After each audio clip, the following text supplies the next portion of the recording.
Greetings, brothers and sisters, greetings. First and foremost, we must acknowledge our Heavenly Father, Yahweh, through His only begotten Son, Yahushua, for allowing His word to come out. I hope you sincere, brothers and sisters, are truly edified by today's word. Today is so-called Monday, man. For a lot of you guys, it's the first day of the week, but us as Israelites, we understand and know the first day of the week is always so-called Sunday, going through so-called Saturday. Brothers and sisters, I just got a few minutes, man. I just wanted to bring this word to you, man. Getting ready to start my day, getting ready to go into office, man. And I want to speak about the emotion of anger. A lot of us deal with this emotion of anger, and a lot of times we don't properly know how to display our behavior when we're in a state of anger or when we're angry. Okay, being angry is an emotion every human will have at some point in life. It's not a big deal in the sense of being angry. It's not a crime being angry. It's what you do with the anger, and it's what type of behavior you display when you're in a state of anger is where it's going to separate the live and the jive. Okay, it's two ways you can go about anger when you're dealing with anger. Number one, you can deal with anger in a constructive way, which is doing something positive with that anger energy, or you can do something destructive with your anger, which is things like verbal abuse, violence, things like that. And that's where we get in trouble at, when we use our anger in the wrong way. But what I realize as those that are spiritual law-abiding citizens, those that's trying to live by the law, statutes, and commandments of Yahweh, trickling down through His only begotten Son, Yahushua, that we have to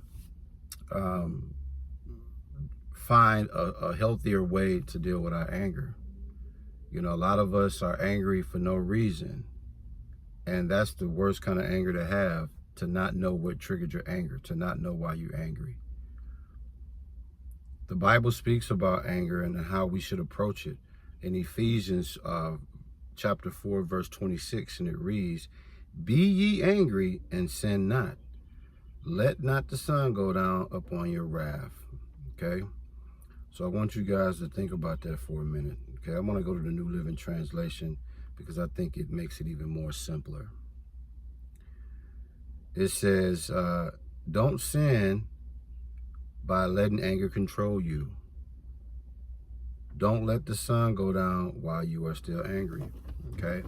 I definitely want to put this in the context of an intimate relationship, especially husband and wives, okay? Sometimes, man, when we get angry, we like to get vengeful. We like to do and say things that could be extremely harmful. And I want us to be conscious of this. Sometimes when you get angry, man, you say or do things that's considered going too far because you're not operating your self-emotional regulation system. You're not demonstrating self-restraint, okay? You're not demonstrating stoicism. We have to be extremely careful when we're in the spirit and the emotion of anger.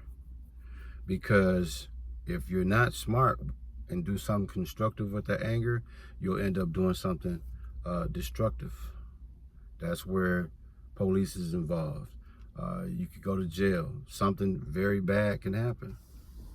So don't let anger lead you in a state of sin, lead you in a state of doing something, saying something you might regret, or doing something you may regret.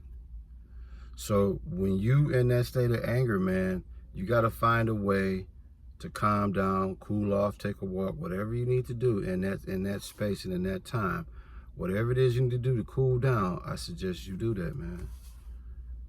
Because I'm telling you, if you don't do something constructive when you're in that state of anger, that means you done something that's probably going to cost you some problems, okay?